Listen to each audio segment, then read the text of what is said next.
My name is Dr. Dasola, and I'm so happy to be having this conversation with Peter Abegude this evening.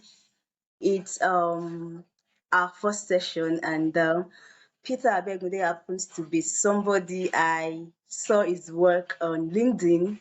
I just started seeing the works he was doing on his platform, a non-governmental organization called Our Health, and I started following his work. It's interesting to me because his work is not a very common one, unlike common things like maternal health, adolescent health, if you agree with me, Peter, reproductive health. Somebody pitch in primary health care, right? That's your work. That's where your work is centered on, if I'm correct. So I want you to like tell us, how did you find your passion in primary health and all? All right. Thank you so much, Dr. Dasala. And really, it's such a pleasure to be here. I'm really excited. It's another thing for you to be carrying out your work, and it's another thing to get the opportunity to share what you've been able to do. And I'm glad my work was able to resonate with you. So, how did I find my passion with primary centers? Well, it didn't directly start from there. It started from I've been a part of medical outreaches right Okay. from when I was in 200 level Okay. all across, like going to rural outreaches, Okay. going to even on times to carry out medical screenings, Okay. checkups for people, Okay. education, and all of that. Okay. But there is this question that bothers me all the time, and it's that this is not sustainable. Because let's say, for example, you go and sensitize people on diabetes, we provided diabetic drugs for them and all of that. And then what happens after that time? Right? There is really nothing that happens. You just provide the temporal relief and you leave the people wondering. And that for me has been a subject that has been disturbing me. And when I was in one of my community medicine posts, it was in class, I went in class. And I was depressed because we were treating primary centers that day. We were discussing what a proper health systems look like. Okay. And I thought, oh no, no, no, no, no. This is not what is applicable in my area. And yeah, it's led me to LinkedIn that same morning while I was in class, and I wrote something, and the CEO and co-founder of the Lab reached out to me, and we got the conversation going. That's Mr. Jason, Nigeria, and we had a conversation as regards that. And then, boom, our Health Africa came from there. And Okay. so when we were going to like discuss how to tackle the problem of healthcare challenges in other communities, we realized the most sustainable way to go about it is like strengthening the local healthcare system, in which the primary healthcare centers themselves form very basic foundation. So if we are going to do anything sustainable, if we are really going to solve this real problem, then it has to be exactly with the primary centers. I think that's when we came about that passion. And Okay. from there, we So got if I something going. got you right, your passion started from you during your community medicine posting, right? Mm-hmm, mm-hmm. Yes, and then attending outreaches, rural outreaches, those were the things that prompted you into looking into the direction of primary health care. All right. Thank you very much. Yes. I love that. And there was a keyword you kept on re-emphasizing on, that's sustainability, which is where most of our conversation this evening is going to actually center on. But then let's take it bit by bit. So currently, where is your work? I know a bit of you just for the sake of the audience and people that would eventually listen to this podcast. I want you to kind of give us an overview of what your work includes, what you do, and where you currently are doing the work now. All right. Thank you very much. Ogbomosho happens to be our Jerusalem, and it's from here to the ends of the earth. All And right. what we are trying to do in Ogbomosho, or your state in Nigeria, is Okay. that we are trying to create a model for transforming healthcare, and Okay. then other underserved communities in Nigeria and to the other parts of Africa can replicate that model in solving their local healthcare challenges. Because we understand that healthcare challenges sometimes are local. What is affecting community A is not affecting community B. And so our approach has to it's our health is a combination of the Yoruba and English word. One in Yoruba is we find like heart, and then health like health. So it's just like a matter. And what we have there is that people ought to take the collective responsibility for their health. And like we've relied so much on government. We thought that oh, we have to wait for government to do this all the time. Yes, which is a very but for a place like Nigeria, you wait for the government to order. That's the honest truth. Or things will not work. I give this example again and again. That the governor of Oyo State. I'm not sure if he's into an healthcare problem now. He will most likely know how to visit any hospital here in Ogbomosho or in Ibadan, or any part of the state. He will most likely go to a place in the US, in the UK, in China, in The Germany least to place he would to go get to is healthcare. in So Lagos. If he's going to actually going to like, exactly. even if he's going to manage Nigeria, you definitely go to somewhere in Lagos Mhm, or Abuja. Definitely not his own state. mhm, mhm. So I can So understand. that's that for me. Yeah, that's just the honest truth. So if you wait for these people, if you wait for the government all the time, then nobody takes anything. All I right. think it's going to war die. So what we are trying to do with our health is that we are restoring the power back to the people, that you can change the narrative yourself. You Okay. can decide to do something in your local community, and this is going to lead to a better healthcare system for all of us. And what our health seeks to do is that we leverage crowdsourcing, and that's what we did in our very first project that raised Okay. over 8 million naira You're for two running too years. faster. You're running too faster. Oh, So I all right, love all right. Let me the definition of your follow. work. It's in Ogbomosho currently. That's where you're starting from. And it's basically what I have heard you say now is that our health is a combination of two words. That's a Yoruba word and an English word. Our abi, yes, that's the Yoruba word. Then the health, meaning that it's a ownership stuff. If I get you correct, that is our Yes. what belongs to us, our own health. All right, that's very good. And you said another powerful word again, which is people taking responsibility of the healthcare system. That's a very good one, and that's a very powerful one.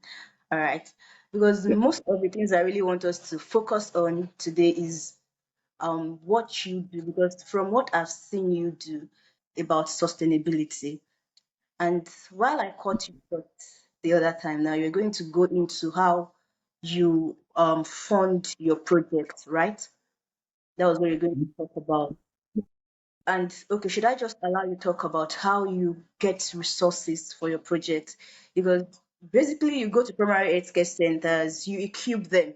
I've seen about two of your work where you went to the primary healthcare center, you donated some equipment, some materials to them, which is a very good one. So let me just allow you to talk about how you get your funding for this works. All right. Thank you very much. And apologies, I was running ahead. Running ahead. Yes. When you are talking about something that your heart beats for, there's a way you are just energetic and always energized to talk Yeah, about it. yeah, So that's here fine. is the thing. Like I was saying, our model is that of crowdsourcing. It's not the only thing we do, but it's Proud one of of our major pillars that we use in our health. And yes, like I was trying to explain the other time, we're able to raise over a little above 1 million naira to be wow. able to help to primary health So centers in health Ogbomosho. is how Yes, many I did years that through old? crowdsourcing. Mr. Peter, our health is Huh? how many years old? Is how many the platform is how Uh, many years old? the platform itself is just barely 5 months old, but we started the work over a year ago. You serious? Wow. Yeah, 5 months? Yeah, I actually stumbled on your account this year. That's the honest truth. Yeah, that's wow. true. And you've been able Mhm. to raise above 1 million naira, if I heard you Yeah, correctly. Wow. So, okay, yes. let's continue. That's actually fantastic. That's really, really fantastic. So, who are the people that crowdfund you? Who are your major funders? All right. So, like I was saying, the media funders are actually the people themselves. The community Like I of was trying to Ogbomosho. explain. Well, it was a mix, right? Because we Okay. knew that. this is a pilot project, and so before we begin to get the trust of local community members might take time. So Okay. it was a mix of local community members in Ogbomosho, right? Okay. Even my classmates Okay. donated to this particular work, right? I remember I was just going in class, meeting one of my classmates. This one had 2,000, this one had 5,000, 1,000 naira. Okay. Bring it all together and come on, let's ensure that these two primary health centers come on board as well. We also had people from Ogbomo outside of Ogbomosho that Okay. came like to support what we were doing. In fact, people outside of the country like that supported. Although some were also Ogbomoso indigenes that that live Yeah. outside of the country. Luckily for us, probably the algorithm brought it to them, and they felt like, "Oh, let's support what is happening. A change is happening here. A movement is happening here. So Okay. let's support what is happening." So basically, the 1 million naira was not gotten from any major organization per se. Although we have some donors that that donated in the name of the organization as well. So it was more of like someone seeing what we are trying to do, Okay. and so come, let's support. So it was not really a form of official partnership Okay. or us winning any grant. It was Grant. just the people Okay. seeing the stories we've been able to put out there, Okay. showing them the possibility that underserved communities hope can still be taken there, and then they willingly joined us to change the narrative in those health centers. So the funders are the people, just like the name of our health. It's Okay. from the people. All right. That's so good. So how many primary healthcare center have you been able to reach? All right. As at now, we've been able to reach two. Two. Although plans are already underway to reach Okay. more. Okay. We've done the community need assessment.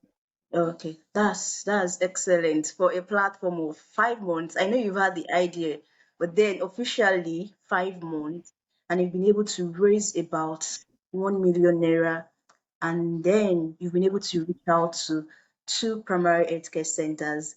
If they give our health 2 years, I'm sure you and your team will likely go and renovate the whole of the primary healthcare centers in Ogbomosho alone. I'm not exaggerating because you people are That's coming with a very that's strong force. The starting point is so strong, and that's amazing.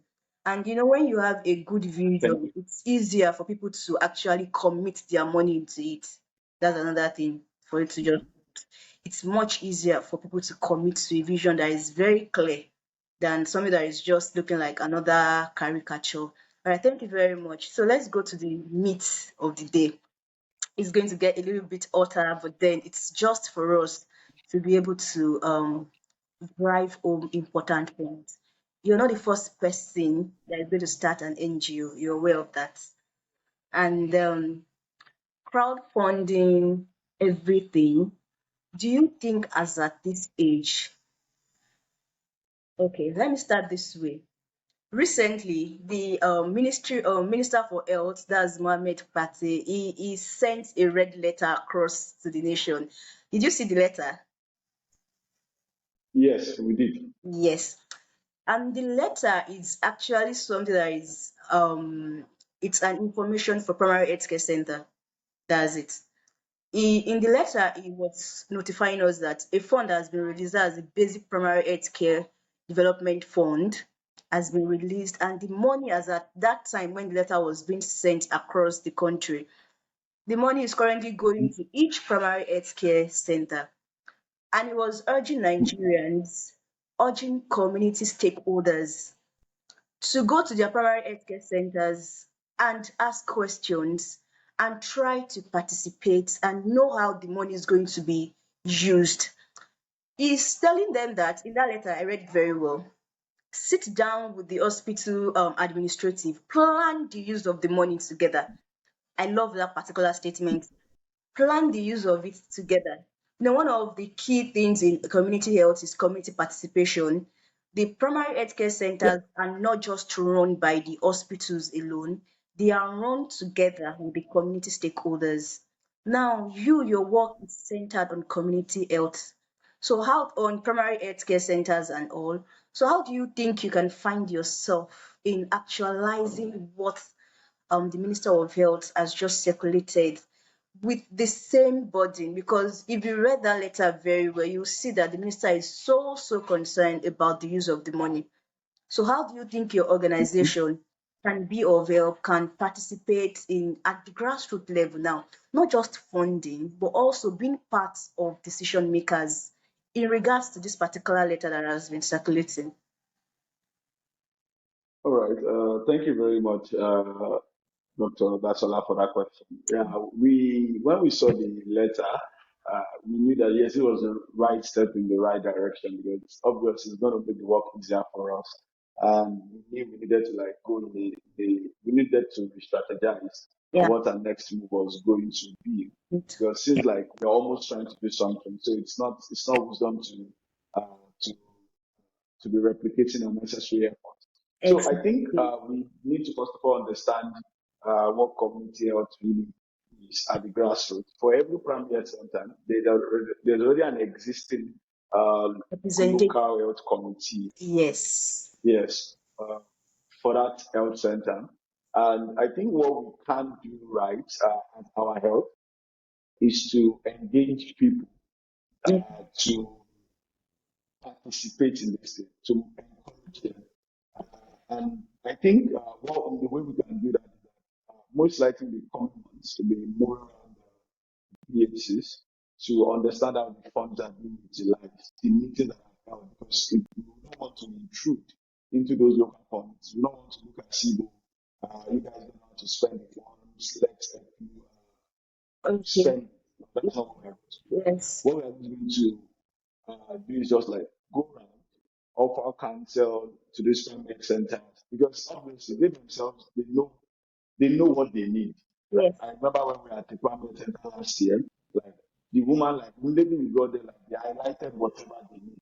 And what the best we can do, since we are not really part of their immediate community, but Yes. maybe we are part of the larger community, is to like tell the people, especially through the media, Mm. right? Engage the local health committees all like these different premier centers and let them know that how do you plan on spending the money? These are the things that we feel that we can spend the money on Okay. that are more sustainable. I think the best thing we can just do Okay. is offer counsel. And I think another thing that we are looking forward to is tracker. So I don't know if you know about tracker or the audience that will be listening to you know about tracker. Right, tracker is an indicator by body that assesses PhDs across Nigeria. So we are Mm. looking forward to reaching them as well and getting to collaborate, especially in Ogbomosho, to know the state of things when the 1 million naira arrives to these different PhDs, and so they can look at what was done, what the state of the primary center before the funds arrived, and then the state of this primary center when uh, when the funds arrive, just like a before and after, so that we can Yes. make the local stakeholders that will be in charge of this money very accountable. And Yeah. I think we'll also be engaging the local government authorities as well, because the local governments, we have our 5 local governments in the motion, and they are in charge of these PHs. I think basically that's what follow up as well. We try and see the effect of this money, and then make sure that we give proper reports from our own end of what we think has been done. So basically, our work will be in terms of assessment of the funds, proposed partnership with tracker, and at the same time engaging the local community through the media for them to they need to participate in this thing. But overall, it's a great step in the right direction, and it has made the work easier. Thank you. I really love that because that's the only thing. I love the fact that you understand your role. You cannot just meddle into existing structures. That's the honest truth. I love the fact that you know that your role is basically for you to just intervene from the back, like behind the scene. Because each local government, each primary healthcare centers have an established structure. So the only thing you can do is to educate the stakeholders that may not be part of the hospital management, tell them how they can be involved and also track things. How was it before the money arrived? How was it after the money arrived? And that is just exactly what you've said. So I'll also be tracking you to ensure that you get your job done. Thank you very No, much, Peter, for you- that. So I think we'll end with this last one, which is still going back to what you're doing. Do you think, as at this age, you said it at the beginning part that the community members should take ownership of their healthcare centers? I agree with you. I agree with you. But at the same time, we all know that we keep saying this. Everybody keeps saying, take ownership of this, do that. Even for your roads, they tell you for security, they tell you take ownership of your security, buy this, buy that, ensure that anybody that is walking around. Are we not kind of giving the government excuses? Because when you say community members should crowdfund so that their healthcare centers can be okay, can be optimized, and all of that, are you not giving government allowances? Are you not giving them excuses? What is all right. a better way we can make governments to do what they're supposed to do instead of then shifting responsibility on the citizens? Because there are resources for this in place already, rather than saying community members should fund this. Do you understand my question? Yes, I very much understand. So, thank you very much for that question. This question has popped up a number of times every time I work on funding. I remember a classmate of mine asking me, "Why are you guys funding yourself? The government can do it. Yeah. You guys are just making the government very lazy." And like I Yes, said, exactly. we understand the state of things. We need to be able to bring the government to be much more accountable. I think Exactly. uh, one thing is this: we need to do what we have to do now, Okay. at least to save the mess, to save us from the mess that we are in at the moment. I think that's what our health is doing at the moment. But also, in the coming months, you will not just see us because we understand that government is the largest engine of scale. No matter what you are doing through your NGO or your social enterprise, it really isn't going to change nothing much until you involve the government. So, one thing is you will expect from us at our health in the coming months, now that we are building traction and people are beginning to notice what we are doing and see what is possible, we begin to speak to necessary stakeholders in the government and say that, oh, this is how we feel that things can be done. Like I remember one of my friends reaching out, saw a news on a particular media agency and be like, oh, uh, our health should begin to like work with government, and obviously we would start looking in that direction because you know that for us to scale the work we are doing, Yes. there is no way we will not have to involve the government in terms of funds, in terms of advocacy, in terms of policy.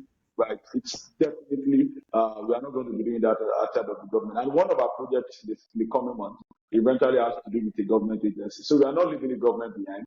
What we are just looking at is that let the people themselves like take charge, and why the government also like push, push, and push. So we will not leave any stone unturned. But our focus is that uh, while we wait for the government to do the right thing, we Okay. still have to do something. So we Yes, definitely. cannot keep going. Definitely. Thank you very Yes. much. Thank you. And I look forward to seeing you being part of the government. I really look for, because you have the vision, and from our conversation so far, I see that you have not just the vision, you have strategies in place. So it's better off getting into the system itself than another philanthropist organization. International health relations started on the arm of, oh, these people are dying and all of that, let's help them. It started on the arm of compassion. People giving in money, but that could not sustain it. They had to come in and say, let us come together. Then the whole state that formed, that was one of the things that now formed IHR that we have currently, and that is now helping international health. Do you understand? So compassion, philanthropy, of charity, all of these things that have been found, they can start it, but they cannot sustain it. So I love your sustainability goals, and I really look forward to you actualizing them. So I want to ask, and this is going to be like the final part of our conversation this evening. Currently now, let me say, I don't want to say public health advocates and all of that. Everybody starts so passionate. I'm passionate about this. I want to stop maternal mortality. Everybody is all out. the fund is coming, the grant is coming. The next thing, the person japa, the person leaves the country. And, people use some of these things to build their profile. Is our health not another one? While the whole community is happy, All oh, we right. have a savior that is going to help us to optimize our healthcare centers and things are already going. Then suddenly the convener, the host, suddenly disappears and goes to a greener pastures and the vision dies. So this is more or less like, what are your future plans for our health? Ah, all right. That's a very. I don't know what that question is really for me to be. Uh, Uh, but I think yes, I very much understand the concern. It's been a concern for me as well yeah. because I've noticed visionaries, young visionaries, that we have used social causes to Yes. Our advance health. our profiles. Exactly. Exactly. And then when we get the visibility, then we jackpot for greener pastures. And but then that's not the case for me. I know people might be tempted to think that it's just sweet talk, right? Like Yorubas will say anything all over. But then it's not a matter of talk. The people close to me are very aware. And like I said on my LinkedIn a few days ago, I said some people feel as if I'm wasting my life. So why would someone just decide to just stay in Ogbomosho? Why would someone decide to just like stay with underserved communities where there is global health, there is digital health, there is Exactly. telemedicine, those big words are those buzzwords. But I think it has taken me years to actually arrive at this point. It has taken me years. And if you look at the pattern in which I've spoken on my LinkedIn in the past like few months, you would have understood that I'm just like Daniel. I've made a resolve in my heart. I've already decided. It's either on the side communities or nothing. Yes, I'm not saying we won't go out of the country. Obviously, we would have to go and tell our stories out there. Yeah. Even looking for global partners to come and help with work here. But this one it's very hard. It's not shaking. And meanwhile, our Health Africa is a subsidiary of Innovate Lab. I think I need to point that out. So there's already a system in place that puts us in check. So yeah, and Innovate Lab is also in the board. That's just like parent company. And so Okay. we are directly like they are responsible for us, and then we're also like accountable to them. So it's just to ensure that we are not we are not just doing anything anyhow, right? Even if the leadership changes, the vision definitely will continue. But I can be very honest assured, our health is here to stay. We are not leaving. Our work is really deeply rooted because we are affected by the work itself. Right? It's just something that an average Nigerian is not aware of. Right? The bad system affects you. You just don't. You have not just thought it well enough to realize it. Maybe until you feel it or you feel the impact. Probably you run into an emergency and then there's no primary health center available Yeah. close by to attend to your case. Yes. That's when you will realize that Yes. Yes. you have actually been a bad victim. So our health is not living, and I can assure you, right? It's just like a solid thing that is not going to move. Oh, We are here yeah. to things, and like we do see other communities, Okay. other states in Nigeria Uh, will come and learn from us, Ogbomosho, how we transform the healthcare system. uh, That's what happens. It's just a matter of time. Thank you very much. Tunde Onokoya used to say something, and looking at him, he has lived that particular quote of his. We can do big things from small place. You Mhm. can be in Nigeria, you can go local and global at the same time. You can be right in Ogbomosho at the same time at the UN office advocating. So it's a possibility to go both ways. You go both up and you go both down. And I love the way you've actually explained what your platform is doing and how structures people have built structures around it to ensure even if there is a change in leadership, the vision continues. That's so perfect. And I'm so glad we had this conversation. And I can tell you that you're on the right track. You are on the right track. And I'm so sure that anybody that come across this podcast would eventually want to know more about our health and about Peter Abegunde because this is somebody talking from a place of passion. And that has even gone beyond passion now to something that is sustainable. Because passion sometimes fades away, but then once there are structures Yeah. around it, it becomes sustainable. So I can let me just use this as an encouragement for you. This is a good cause that you can actually give your life to. This is a good cause. You said something at the last part that before it is on a day when you need the service of a primary health care center that you will know that it has failed you. And that is your grassroots. That's the closest one to you. Before you may even be able to get to a general hospital or a federal medical center, things might have actually gone worse. You've seen a lot. People are losing their life daily. So this is a good cost that you have given yourself, to you and your team. And this is me saying you are doing well, you're doing amazing, and we are looking out for you, what you're doing. It's already cutting across people's profile and people are noting it. So I just want you to put in more effort and keep on. There might be discouraging days. There might be days when people ask you, just like you said, don't you have better things to do with your life?